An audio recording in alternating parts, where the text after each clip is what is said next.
나타나는 수많은 일들이 있습니다.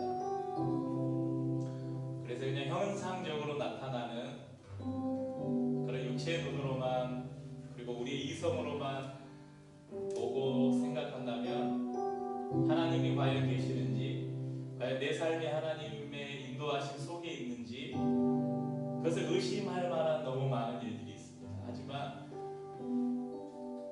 우리의 육체의 눈으로만이 아니라 우리가 믿음의 눈을 열어서 우리 삶에서 일어나는 수많은 일들과 현상들을 바라볼 때 그 안에서 어떻게 하나님이 일하고 계시는지, 어떻게 하나님이 우리를 인도하고 계시는지, 어떻게 하나님의 나라가 우리 가운데 임하여서 지금 우리가 그 하나님의 나라를 살고 있는지 우리가 알 수 있게 될 것입니다.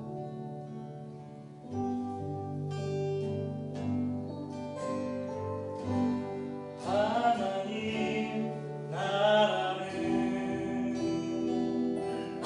이 땅에 이미 시작된 나라, 주님이 오신 날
전체를 통해서 침노당하는 천국, 이 제목으로 함께 말씀을 나누기 원합니다.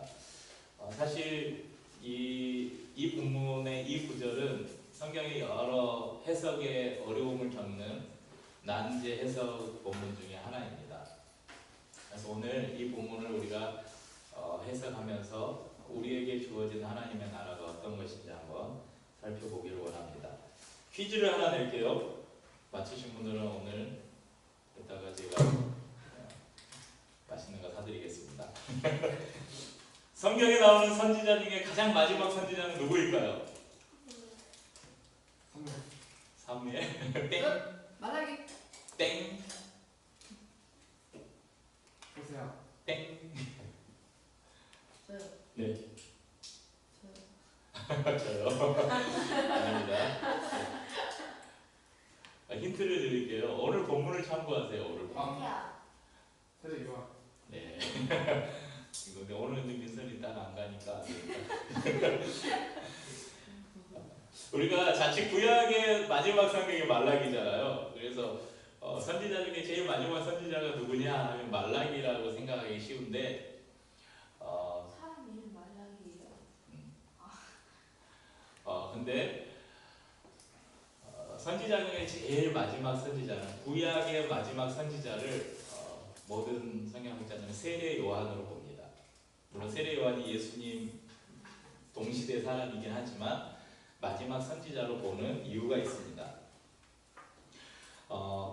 선지자란 그 역할이 무슨 일을 했어요? 선지자의 역할. 선지자는 하나님으로부터 메시지를 받아서 하나님의 백성이든 악한 이들이든 사람들에게 전달하는, 선포하는 역할을 했던 사람이 선지자입니다. 그런데 히브리서 1장 1절에 이렇게 말씀합니다. 옛적에 선지자들을 통하여 여러 부분과 여러 모양으로 우리 조상들에게 말씀하신 하나님이 이 모든 날 마지막에는 아들을 통하여 우리에게 말씀하셨으니, 그러니까 옛적부터 하나님께서 여러 모양, 여러 부분, 선지자들을 통해서 여러 부분과 여러 모양으로, 그러니까 하나님께서 말씀을 주실 때 선지자들을 통해서 하나님의 뜻을 말씀하셨어요. 그런데 이 모든 날 마지막에, 그러니까 마지막 선지자를 보낸다는 거예요. 이 마지막 선지자를 누구를 보내냐? 아들을 보낸다는 거예요. 아들. 누구죠? 예수 그리스도. 그러니까 엄밀히 말하면 마지막 선지자는 예수 그리스도인데 그 마지막 선지자 예수 그리스도 이전에 예수 그리스도 오심을 선포했던 선지자가 누구였냐면 바로 세례 요한이었죠. 왜 세례 요한을 마지막 선지자라고 하는지 이제 좀 이해가 되시죠? 그러니까 예수님이 오심으로 더 이상의 선지자가 필요 없어진 거예요. 그러니까 예수님 바로 이전에 하나님의 메시지를 받아서 사람들에게 선포했던 선지자가 바로 세례 요한이었다는 것이죠. 그런데 세례 요한은 우리가 잘 아는 것처럼 굉장히 겸손한 사람이었잖아요. 나는 예수님을 만난 자리에서 나는 당신의 신발끈 푸는 것도 감당치 못할 사람입니다 하면서 겸손하게 나는 당신의 길을 예비하는 자입니다. 나는 그저 광야에서 외치는 소리일 뿐입니다. 이렇게 이야기했습니다. 그런데 오늘 예수님, 이 세례 요한은 제자들을 예수님께로 보내서 예수님의 정체성을 확인하는 장면이 나와요. 오늘 2절부터 보면요. 마태복음 11장 2절 3절을 보면 요한이 옥에서 그리스도께서 하신 일을 듣고 제자들을 보내어 예수께 여짜오되 오실 그이가 당신이오니까 우리가 다른 일을 기다리오리이까. 그러니까 세례 요한은 예수님을 만나서 요단강에서 예수님께 세례를 줬잖아요. 직접 세례를 베풀고 그 가운데서 하나님의 성령이 그들과 같이 임하는 것도 보고 다 했어요. 그래서 이분이 메시아이구나. 나는 당신의 길을 예비하러 온 자일 뿐입니다. 그렇게 이야기했는데 지금 요한이 옥에 갇혀 있어요. 헤롯 안디바가 그의 동생 빌립의 아내 헤로디아를 아내로 취했어요. 그러니까 요한이 당신 그거 잘못된 일입니다 라고 지적하니까 헤롯 안디바가 감옥에 가둬버렸어요. 그래서 지금 요한이 옥에 갇혀 있어요. 감옥에 갇혀 있는데 아마 면회가 허락된 것 같아요. 그래서 제자들을 통해서 예수님의 소식을 계속 듣고 있었던 것 같습니다. 그런데 요한에게 의심이 생긴 거예요.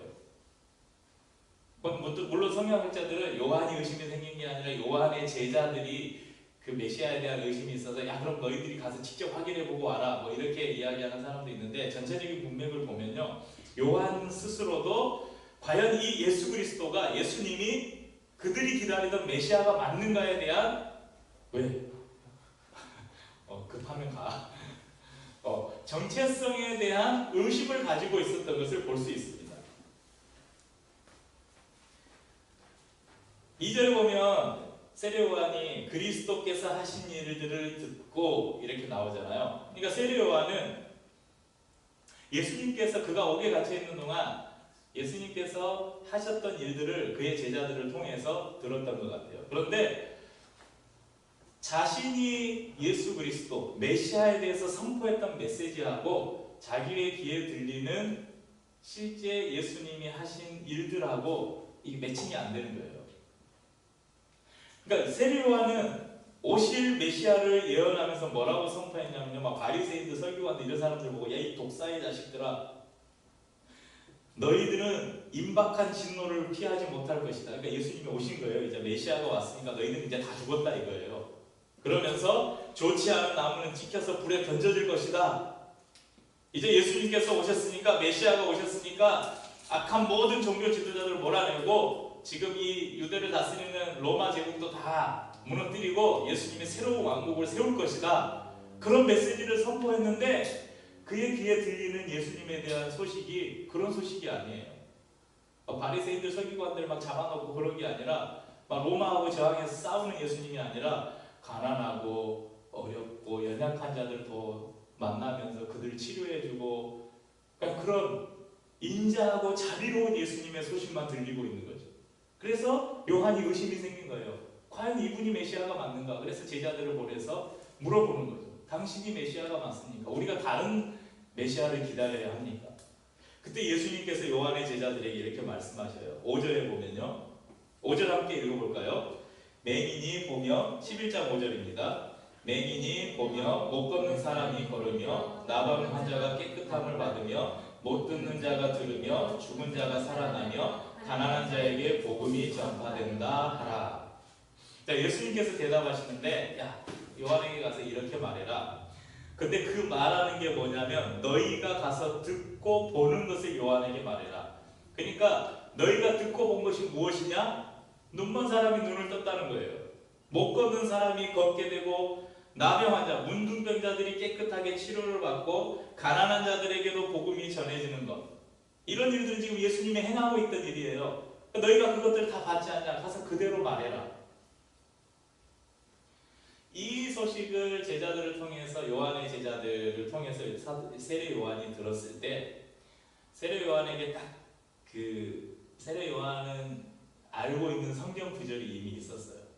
그게 뭐냐면 이사야 선지자를 통해서 메시아가 오실 때 일어날 일들을 이미 이사야 선지자를 통해서 예언하셨거든요. 그러니까 세례 요한도 선지자였잖아요. 이사야 선지자의 그 예언을 세례 요한도 다 알고 있었을 것이라는 거죠. 그래서 예수님은 요한의 제자들에게 가서 너희가 본 대로 맹인이 눈을 뜨고 저른바리가 걷게 되고 문둥병자가 나음을 입고 가난한 자들에게 복음이 전파된다. 그렇게 말해라. 그 소식을 딱 들은 요한은 이분이 메시아이구나 확신했을 거예요. 왜냐면요 이사야서 35장 5절 6절에 이렇게 이사야 선지자가 오실 메시아를 예언하면서 말해요. 그때에 맹인의 눈이 밝을 것이며 못 듣는 사람의 귀가 열릴 것이며 그때에 저는 자는 사슴같이 뛸 것이며 말 못하는 자의 혀는 노래하리니 이는 광야에서 물이 솟겠고 사막에서 시내가 흐를 것입니다. 또 61장 1절에 주 여호와의 영이 내게 내리셨으니 이는 여호와께서 내게 기름을 부으사 가난한 자에게 아름다운 소식을 전하게 하려 하심이라. 나를 보내사 마음이 상한 자를 고치며 포로된 자에게 자유를 갇힌 자에게 노임을 선포하며. 그러니까 이사야 선지자를 통해서 하나님께서 예언을 주셨던 것이 메시아에 대한 예언을 주셨던 것이 예수님을 통해서 그대로 이루어지고 있는 거예요. 그래서 예수님은 요한의 제자들에게 가서 너희가 본 것 그대로 말해라. 이사야 선지자를 통해서 예언된 그 메시아의 예언이 지금 나를 통해서 그대로 이루어지고 있다. 이렇게 말씀하신 것이죠.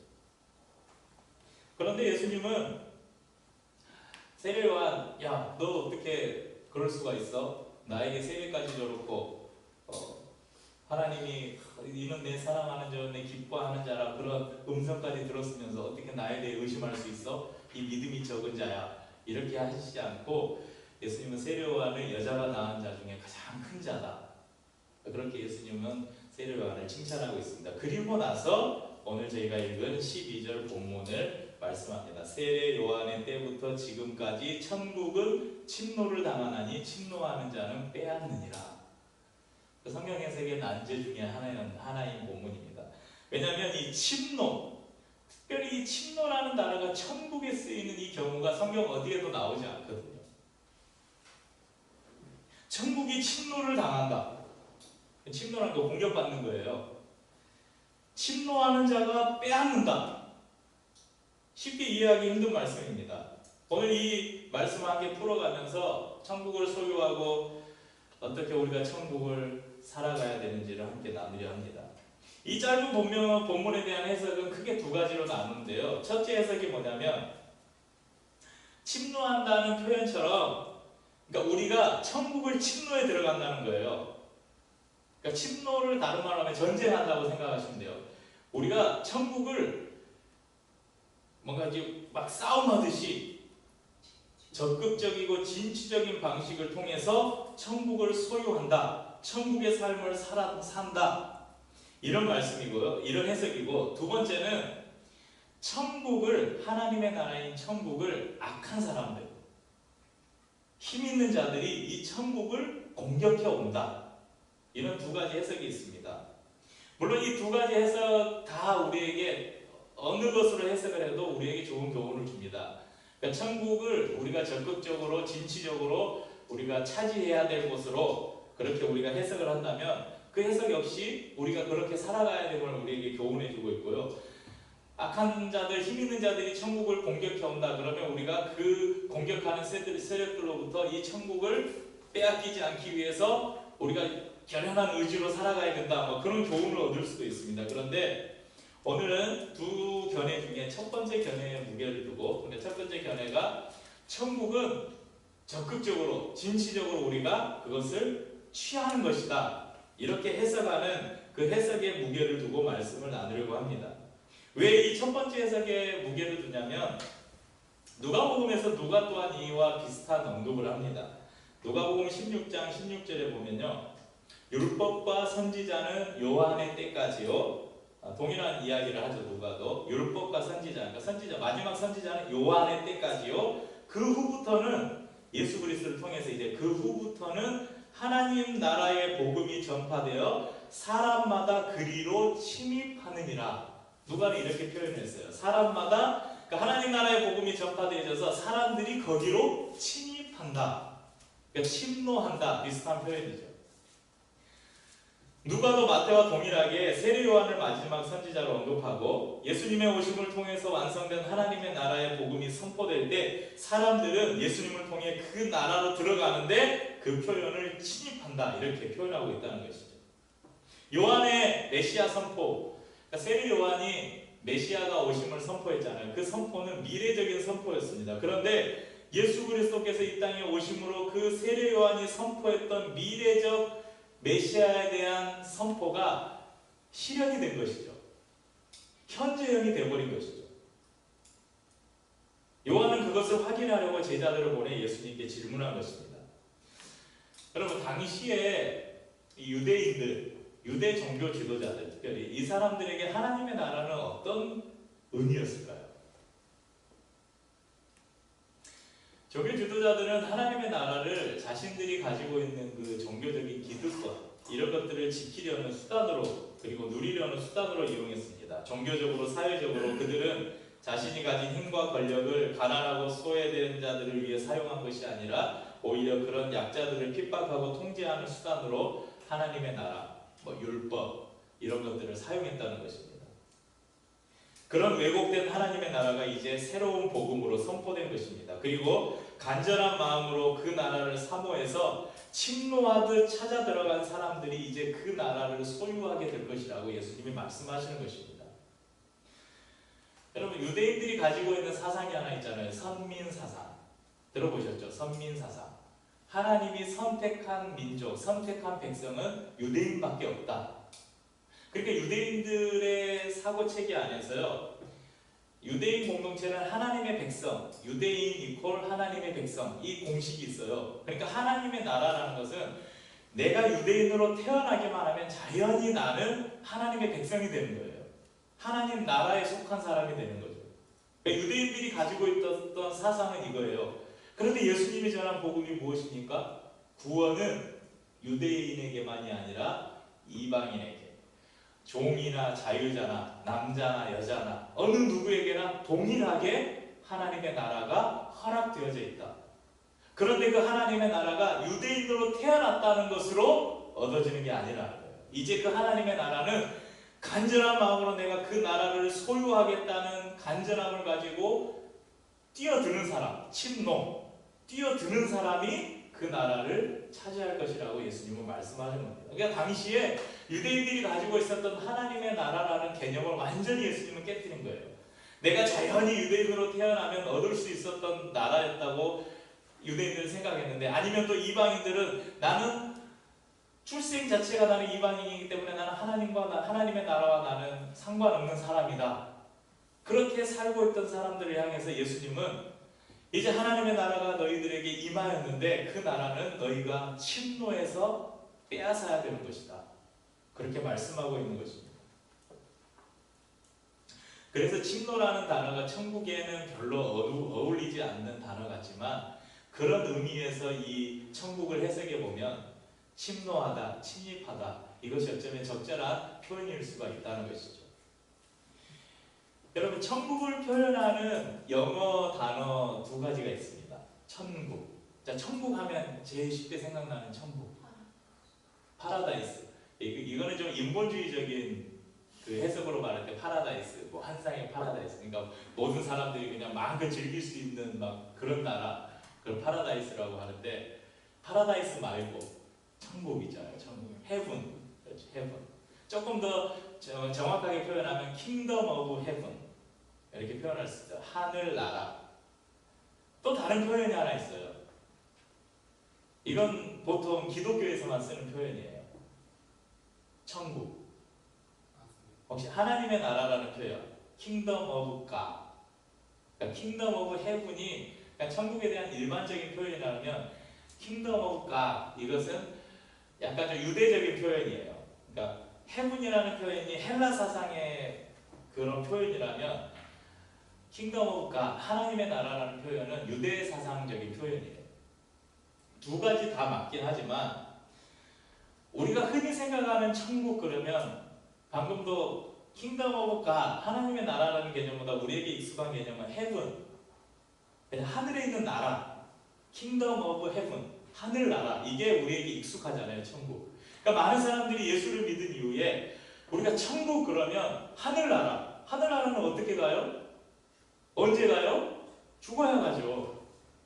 그러니까 천국을 저 멀리 하늘나라, 곧 죽어서 영원히 가는 나라라고 생각하니까 천국이 이 땅에서의 삶과 상관없는 곳으로 생각하며 산다는 것이죠.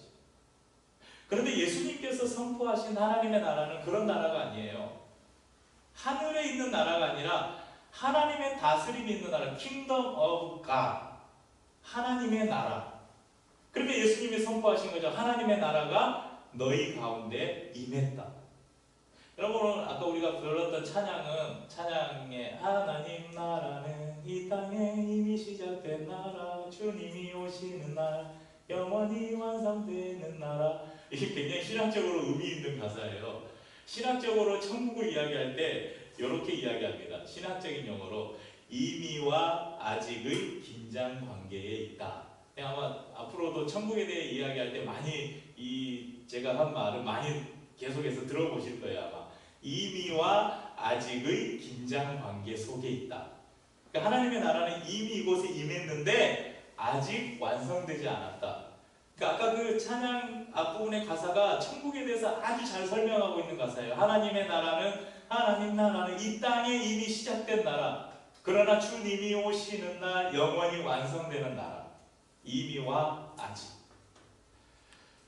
그러니까 완성되지 않은 하나님의 나라라고 해서 이 땅에 하나님의 나라가 없다. 그러니까 하나님의 나라는 우리가 죽어서 천국에 간다. 그런 사람들은 이 땅에서 삶이 고달픈 거예요. 그래서 빨리 죽어야지, 빨리 천국에 가야지 이렇게 하는 거예요. 그런데 하나님의 나라가 이미 우리 가운데 임했음을 우리가 인식하고, 그래, 이 땅에서 내가 땅을 밟고 살지만 아직 완성되지 않은 하나님의 나라에 살고 있지만 여전히 이 땅 안에서 하나님이 우리를 다스리시고 나를 지키시고 보호하신다. 킹덤 오브 갓, 하나님의 통치를 우리가 인정하고 그분의 다스리심을 받는 삶을 살아가는 사람들은 빨리 죽어서 천국 가야지 이런 말 안 한다는 거예요. 천국에 대한 소망을 가지고 있지만 이 땅에서 살면서 하나님과 동행하고, 그래서 그 어디나 하늘나라라고 고백하는 것이죠. 궁궐에 거할 때도 초막에 거할 때도 어느 곳이나 하나님의 나라라고 우리가 고백할 수 있는 것이죠. 여러분, 나는 예수님 믿으니까, 나는 이제 구원 받았으니까 천국 갈 수 있으니까, 그래서 이제 나는 이제 대충 살아도 되겠지, 이런 안일한 삶을 살아서는 안 된다는 것입니다. 천국은 예수를 믿음으로 우리에게 주어지는 선물입니다. 그런데 그 천국의 삶은 성경의 표현대로 하자면 침노하는 것이라고 이야기해요. 그리고 침노하는 사람이 차지하는 것이라고 예수님은 말씀합니다. 죽어서 가는 천국만이 아니라 이 땅에서 살아가면서 우리가 하나님의 나라를 누리며 살기 위해서는 날마다 이런 치열한 싸움을 해야 한다는 것입니다. 내 속에 있는 구원받기 전에, 예수를 알기 이전에 아직도, 여러분, 우리가 예수 믿고 나서 우리의 속사람이 완전히 뒤집어져 가지고 이제 내 옛사람은 완전히 죽고 예수 그리스도 안에서 새 사람만 살고 있다면 얼마나 좋겠어요. 그렇다면 아마 이 나라가, 이 세상이 이렇지는 않을 거예요. 그런데 예수를 믿어도 여전히 우리 속에는 옛사람이 남아있다는 거예요. 그래서 우리 안에서 계속해서 옛사람과 새 사람이 계속 싸워요. 이걸 사도 바울은 다른 표현으로 내 속에 있는 육체의 소욕과 성령의 소욕이 계속 싸운다고 말하는 거예요. 아침에 일어나서 교회를 가야 되냐 말아야 되냐. 내 옛사람은 야 가지마, 오늘 피곤한데 하루 쉬어. 우리 안에 있는 성령의 음성은 야 그래도 공동체에서 예배를 드리러 가야지. 뭐 이게 비단 이것뿐만이겠어요? 얼마나 많은 우리 안에서 내적인 음성들이, 성령의 음성과 죄악의 음성이, 옛사람의 음성이 얼마나 우리 안에서 싸워요. 그것만 있으니까 우리가 살아가는 이 세상이 사단의 영적 지배 아래 있는, 하나님의 통치가 있지만 여전히 하나님은 사단의 활동을 허용해 두셨어요. 그러니까 하나님의 나라가 이 땅에 예수 그리스도의 재림을 통해서 완성되기 전까지 잠정적으로 하나님께서 사단의 활동을 그냥 놔두신 거예요. 그러니까 이 세상은 악한 영들이 여전히 역사하고 있습니다. 사람들을 통해서, 어떤 제도나 환경을 통해서 악한 세력들이 여전히, 사단은 역사하고 있다는 것이죠. 그래서 우리는 이 땅에 살지만 그 사단과의 치열한 싸움들을 매일매일 싸우며 살아야 한다는 것입니다. 그리고 그렇게 싸워 이기는 자들이 바로 천국을 빼앗는다. 오늘 말씀처럼 침노하는 자가 빼앗는다. 그렇게 싸워 이기는 자가 그 천국의 삶을 누린다고 예수님이 말씀하시는 것입니다. 여러분, 전쟁터에서 함께 싸우는 사람을 뭐라고 이야기합니까? 전우, 이렇게 이야기하죠. 우리가 피를 흘리는 싸움을 하지 않지만 눈에 보이지 않는 영적 싸움을 하고 있는 저희 모두가 영적 전우라는 것입니다.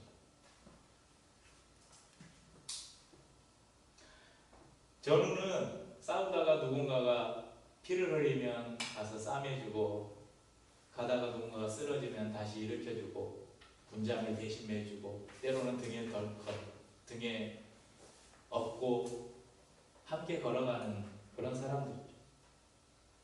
우리의 공동체가 그렇게 하나님의 나라를 살아가는데, 살아갈 때 누군가 피를 흘리고, 누군가가 쓰러지고, 누군가가 다치고 할 때 서로의 상처를 싸매주고 일으켜줘서 함께 이 싸움을 싸워가는 그런 하나님 나라의 전우들이 될 수 있기를 축복합니다. 그리고 마지막 날에 우리가 완성될 하나님의 나라에서 서로를 보면서 잘 싸워 이겼다, 서로 격려할 수 있는 그런 우리 공동체가 될 수 있었으면 좋겠습니다. 여러분 기억하십시오. 여러분들이 살아가는, 예수를 믿고 살아가는 이 땅의 삶, 그건 그냥 안일하게 나는 이제 예수 믿으니까 구원받았으니까 나는 이제 죽어도 천국 갈 수 있으니까 이런 마음으로 안일하게 살아서 여러분이 결코 이 땅에서 모르겠어요. 죽어서 하나님의 나라를 갈 수 있을지 몰라요. 그런데 이 땅에 사는 동안 여러분이 하나님의 나라를 누리며 살지는 못할 것입니다. 이 땅에 사는 동안 우리가 치열한 영적 싸움을 하면서 그 하나님의 나라를 향해서 침노에 들어가는 그런 결연한 의지로 하나님의 나라를 살아가려고 할 때 여러분의 삶에 하나님의 나라가 임할 것입니다.